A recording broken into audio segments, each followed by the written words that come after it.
رسول اللہ صلی اللہ علیہ وسلم نے ارشاد فرمایا، جو شخص جھوٹی قسم کھائے تاکہ اس کے ذریعے کسی مسلمان کا مال حاصل کر لے تو وہ اللہ تعالیٰ کے سامنے اسی حال میں ملاقات کرے گا کہ اللہ تعالیٰ اس پر سخت ناراض ہوں گے۔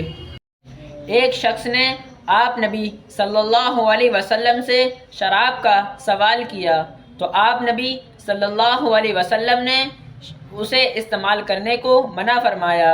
پھر وہ شخص کہنے لگا کہ ہم اس کو دوا کے طور پر استعمال کریں گے۔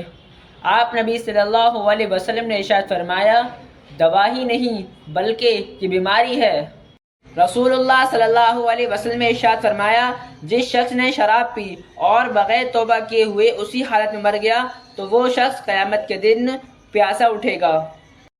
ایک شخص نے آپ نبی صلی اللہ علیہ وسلم کے سامنے ڈکار لی تو آپ نبی صلی اللہ علیہ وسلم نے ارشاد فرمایا کہ ہمارے سامنے ڈکار مت لو، کیونکہ اس لیے کہ قیامت کے دن سب سے زیادہ بھوکا وہ شخص ہوگا جو دنیا میں زیادہ پیٹ بھرتا ہے۔